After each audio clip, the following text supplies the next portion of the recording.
What is up, YouTube? My name is Fanta, and today we are going to go ahead and break down this trailer with everything that I notice. Because I've watched this probably 4 or 5 times now, because this is the most excited I've been for a new console launch since probably the Xbox 360 and PS3. Maybe even... yeah, probably the Xbox 360 and PS3. And now, Nintendo has finally entered the ring of consoles that I'm really interested in, because the Wii was kind of eh. Well, actually, there was a lot of hype, but then it, of course, died after a week. And then the Wii U, I wasn't too hyped about because of the Wii and hearing about how powerful it was. Anyway, enough of that. Let's go ahead and dive right into this trailer, and let's go ahead and see if we can find some stuff out. Okay, so we're starting out, and the first thing we notice is, of course, right here, the new Zelda game, Breath of the Wild, which is awesome, and I get a chance to play that at E3, actually. It's a ton of fun. This controller's interesting. We'll wait for that to pop up again. Dogs barking at him. I like the sound it makes. It's really random that I like that. I just do. Okay, so... right here, in fact, let's back it up a bit. So let's go ahead and take a look at this. Now, a lot of people were wondering, how are people going to play Smash Bros. Competitively again? If there is a new Smash Bros. Because the guy that keeps creating the Smash Bros. Series keeps saying, oh, this is the last one. So if there is a new Smash Bros., I believe they'll allow the GameCube adapter to work again. Because right there on the side, we can see two USBs. So there's some sort of capability here. I'm hoping for that GameCube adapter. Also, it's interesting. It looks a little bit like an N64 cartridge that's sitting in here. I don't know. Maybe that's just me and my nostalgia. And then somebody pointed out that this looks kind of like a yin yang, and I think that's pretty cool that it looks like a yin yang. And I also like the name Nintendo Switch a lot. It's not a dumb name anymore. It's not the Wii. It's not the Wii U. It's the Switch. They're switching from these gimmicky systems with motion controls and all that stuff to a console that is an all-in-one console. So let's keep going. So we're good to this. The reason I wanted to go back to this is because there's a lot I noticed on this controller. First of all, I don't know how this controller is going to feel. It looks wonky just because the shape of it, it's kind of a weird oval. But those little grips on the back right here, I feel like it will be pretty comfortable. And usually Nintendo controllers, I haven't had a problem with any of them. I love the GameCube controller, and I surprisingly love the N64 controller as well. So this will be really interesting. Also, these are wireless controllers as well. And this itself is also wireless. So I'm guessing... actually, no, these are the wireless parts. These little dongles. And I think this is a charging battery. Because right here you can see this LED indicator showing that it is indeed charging those controllers. We'll talk about those controllers in a little bit. That's cool. I love that. I love you just slide it on and you're good to go. Now, I also noticed it's like nighttime and now it's day and he's taking his dog. Anyway, inconsistency has nothing to do with the console. Why did he take his dog to the park and then play this game and completely ignore stuff? I'm sorry. Alright, so I love the look of this console. It really reminds me of the Vita. I love the Vita. One thing I'm worried about is what is the resolution of this screen? And what will the frame rate be like? Because right here, that frame rate looked awful. I don't know if that's just the way the slow motion is in the game. But let's go and rewind that real quick and rewatch that. Because that, I think that looks pretty bad. Oh, Apple, are you serious? Alright, just watch. Look at... it looks really jittery. Now, this could just be a prototype console. This could still be in development. But then again, the console's only going to be out in 5 months. Isn't that insane? March. We'll talk about that in the end as well. So this has to be the actual system. Now, whether or not that this is the actual game he's playing on here is another story. It could be just a video, which is most likely the case. So it could just be the video that they got, but you think they would have picked something smoother. I'm hoping that the frame rate does not suffer when it's in handheld mode. because that'd be sad. Oh, his dog's just kind of running around. All right. Look at Ethan right there. I like this part because it really does show that this is a... Okay. So as they're showing, like, you can take this anywhere, even the plane. And right here, they're showing the cartridge, which is really cool. I'm glad they're going with the cartridge. I've been saying for a while that I'm hoping that they're making a cartridge, because that was a rumor quite a while ago. And it just makes sense to have a cartridge, just because memory is so cheap these days. It's so cheap to buy flash memory. There's no reason not to use it. If you've ever played a Vita or a DS or anything like that that uses a cartridge, you will know that those load times are quick. And most, I don't remember any games that had a really long load time, but load times are faster. And hopefully this also means that you don't have to install the game. I know you do have to in the Vita, but I don't know. That looks like a pretty beefy cartridge. Hopefully the whole game is on it. I know DS you've never had to. Nor 3DS you've never had to install a game. Maybe a couple megabytes for certain save files, but that's about it.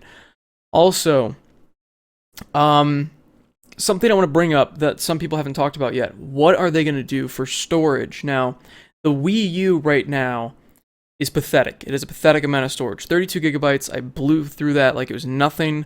I get a lot of digital games as review copies, and I'm sure a lot of people out there buy digital games because they just like them on their console. It really is handy.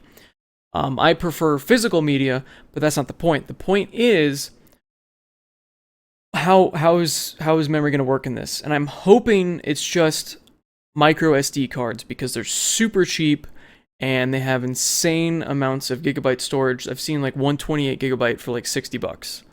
And even cheaper sometimes. And that memory has worked very well on the 3DS, so I'm hoping they use it for this. I know they're not going to go a proprietary route. I'm just hoping they don't have a set built-in memory and then you have to buy certain models like an Apple device, because screw that. Okay, so I don't know what to explain about this situation. I do want to point out...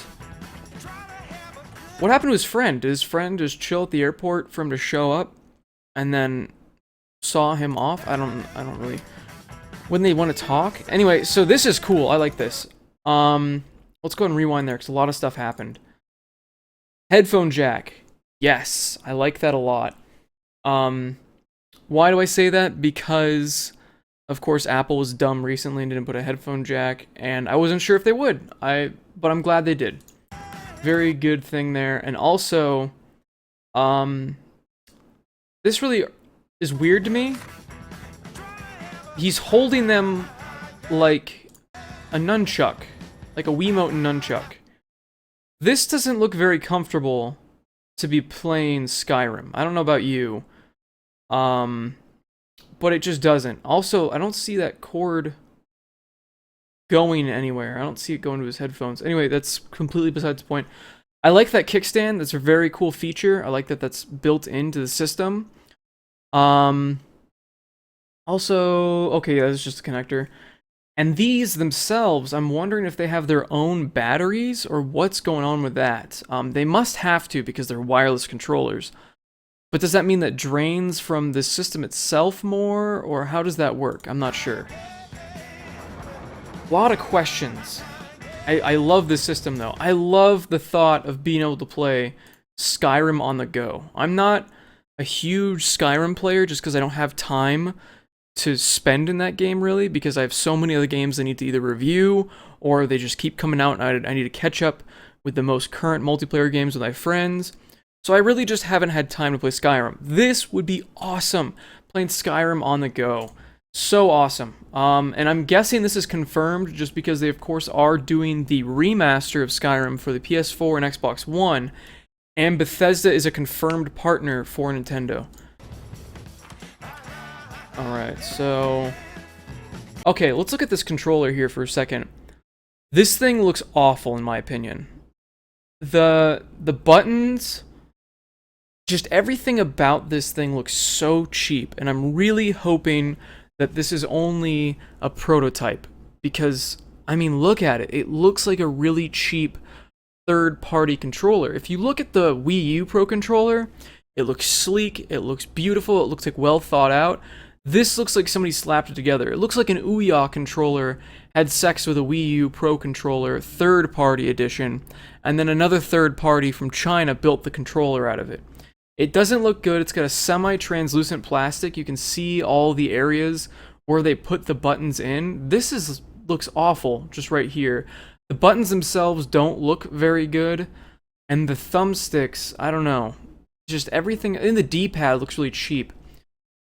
I don't like it. I'm hoping that this is not what the actual controller is going to look like. I'm really hoping.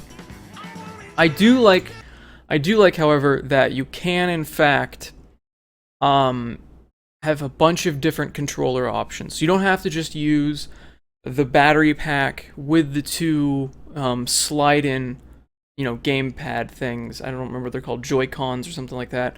You can also use like a Pro Controller style thing. And I believe there's one other option as well, which is good. I like that a lot. And I just love this concept. What's weird, this is obviously a video superimposed onto the TV. You can tell by the difference between the video quality and the quality of right here. So this is obviously a simulated image. It also doesn't completely match up to the TV. And there's no HDMI cord going to the TV unless they're implying this is somehow wirelessly connected to your TV, which I highly doubt. But yeah, I really do like that concept of just sliding it in and it immediately going to your TV. The question then becomes, how long does it take to actually go from gamepad to the TV? Is there going to be like some sort of upscaling time? Does it have to load? It'd be interesting, the different rendering differences and stuff like that when you're playing in handheld mode to when you're playing on the TV. Unless they're implying that this system is so optimized, these games are so optimized for the system, that the drawing distance will be perfect even for the handheld mode. It'll be, I don't know, we'll see. I love that noise, I don't know why. This is so cool. This right here is so cool. By the way, this is not Mario Kart 8. This is an interesting accessory. I like that a lot. This little pole. That's so cool. It just like slides onto a headrest. I don't know how comfortable it would be to use the controllers like this. I mean, if you're in a car, I guess it's kind of neat that you're doing this to begin with. But I don't know how comfortable it would be to use these controllers like this, because they do show this later on as well, and I'll make another comment on it. Also, like I said, this is not Mario Kart 8, because there's King Boo right here, and here's 2 item slots. It's almost like Double Dash, but there's only one character on the cart. So I'm guessing this is just this is probably Mario Kart 9, actually, which is really cool, and I'm glad they're showing it off here.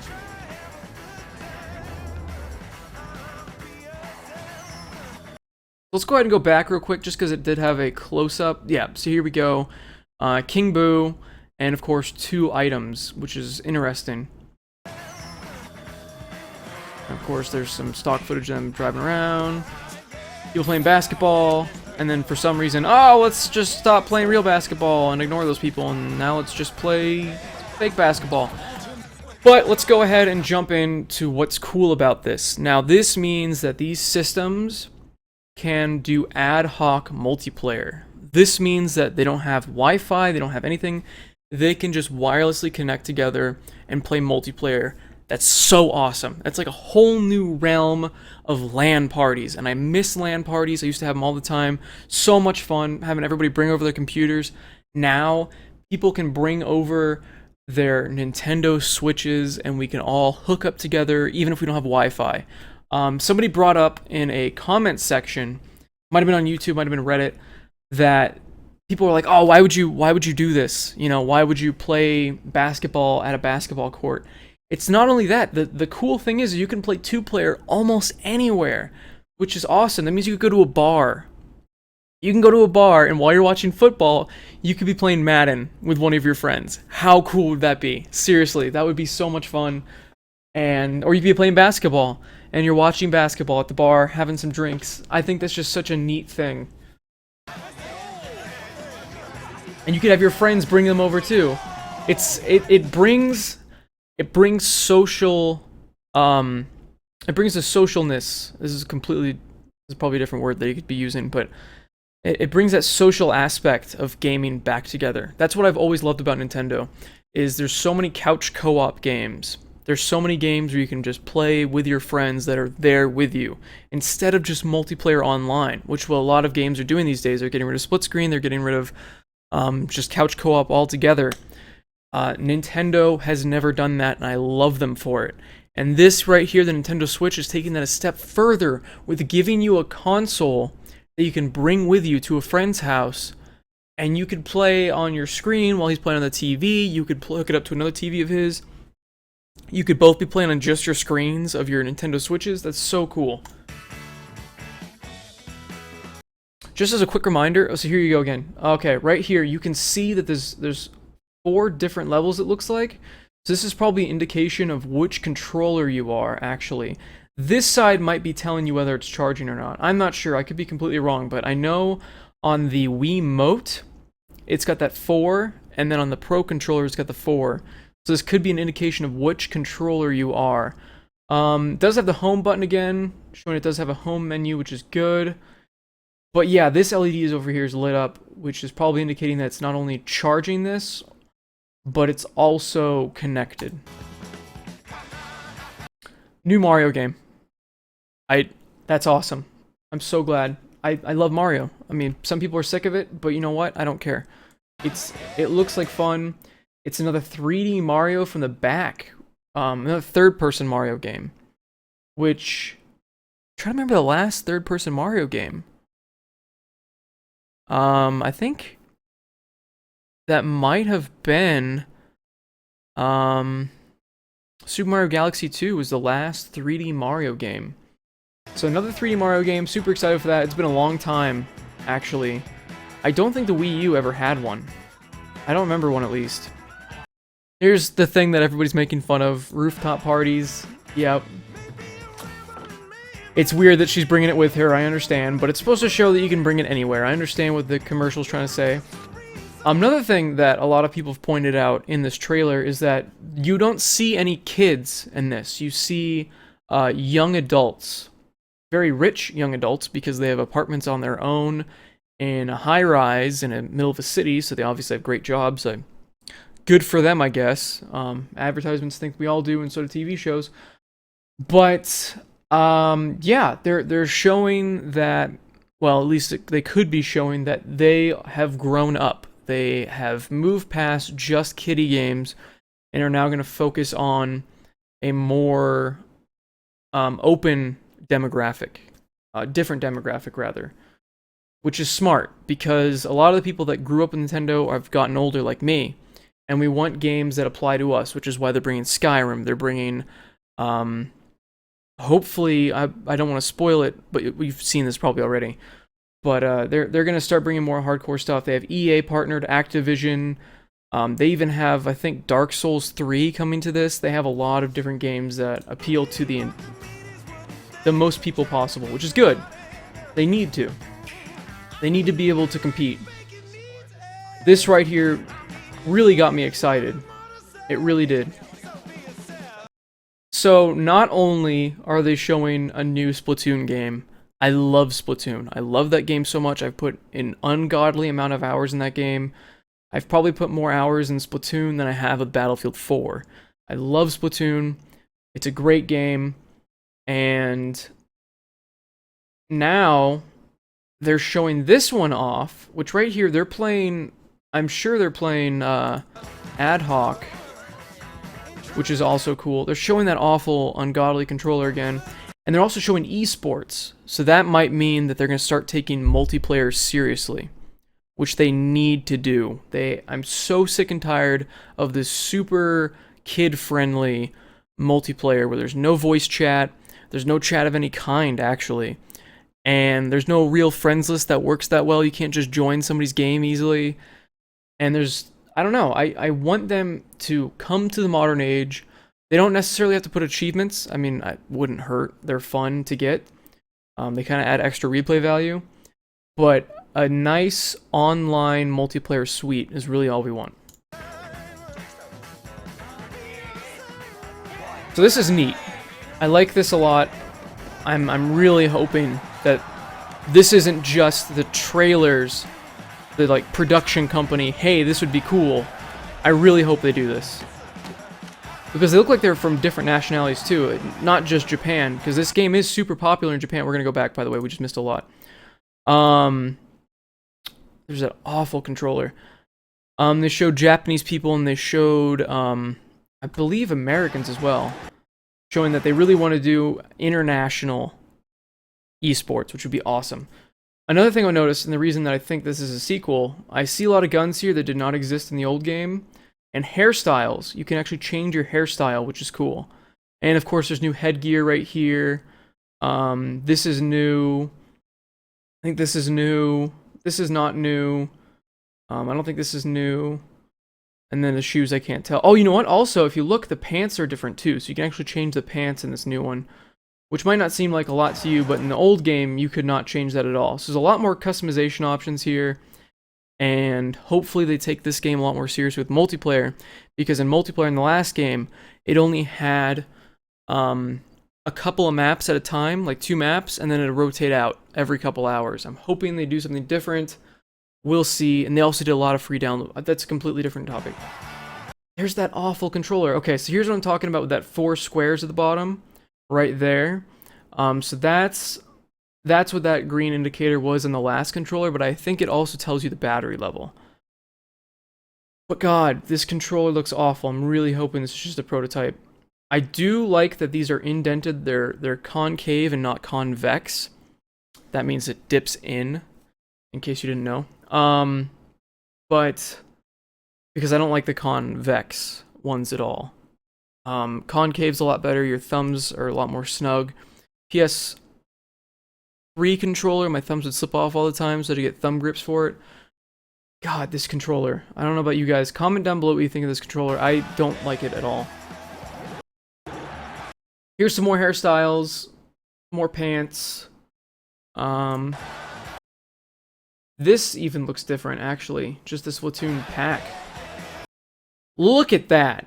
They're really hoping for something to be successful with Splatoon, which Splatoon was a very successful game. I'll give it that. It was one of the top-selling new IPs for Nintendo. Did amazing, sold out in Japan, and did incredible in America. And if they really do make multiplayer serious, I think they could have a great game on their hands.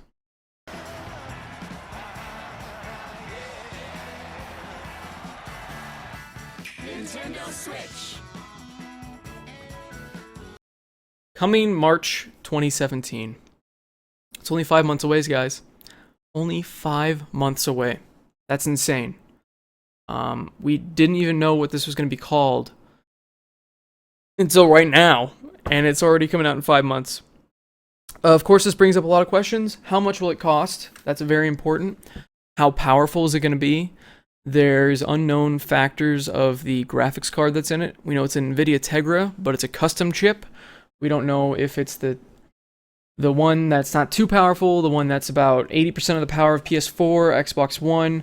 Hopefully this one is even more powerful. I'd like to see it as powerful as the PS4, Xbox One, just so it can run those third-party titles as well as the other systems. People are going to be saying in the comment section, oh, the PS4 Pro and the Scorpio are going to kill this console. I don't think so. I am not getting a PS4 Pro, and I'm probably not getting a Scorpio because it's dumb. And I'm going to tell you why right now. PS4 Pro was a big disappointment to everybody. It doesn't even have 4K. There's really no reason to get it. It doesn't have a 4K Blu-ray player. This is, I guess, a different topic, but whatever. And then the Scorpio, or yeah, Project Scorpio, it sounds interesting, but it doesn't make any sense how they're going to have games work for the Xbox One original and games work for the Scorpio, and yet the Scorpio is supposed to be the most insanely powerful console ever created. I have a gaming PC. I don't care. I have my consoles for their exclusives, and that's about it. And the thing about Xbox is a lot of those games are going to be coming to Windows 10, so if I upgrade my computer to Windows 10, then I can play all the games that are coming out for the Xbox One. My PS4 is just going to get automatically updated to HDR anyway. So, I don't know. I think this game system will sell great. It is appealing to all demographics, not just kids anymore. and they've gotten rid of all the gimmicks from the last system. Of course, you could call the whole all-in-one portable and home console thing a gimmick, but I think it's really innovative, and I love that Nintendo's still doing stuff like this. This is the first time I've been excited, like I said, for a console since the 360 and PS3, and I cannot wait to see what this console really has to offer. I can't wait to see what new IPs are going to come out for this. And with the new graphics technology and all the other hardware they're going to put into this, Nintendo's going to do a lot. Because the Wii U may be super underpowered compared to the PS4 and Xbox One, but think about the games that you've seen are on it. The graphics look incredible. Splatoon is so sharp, it's so beautiful. The way they optimize their games to work for their console is phenomenal. So now, the only reason we need it to be at least close to as powerful as the PS4 and Xbox One is so we can get those third-party titles. So anyway, thanks for watching, everybody. I'm really looking forward to this new console. If you guys are, definitely leave a comment down below of what you thought of the system, what questions you have about it, and of course, like the video if you liked this video, and subscribe if you haven't already. Have a great day, guys.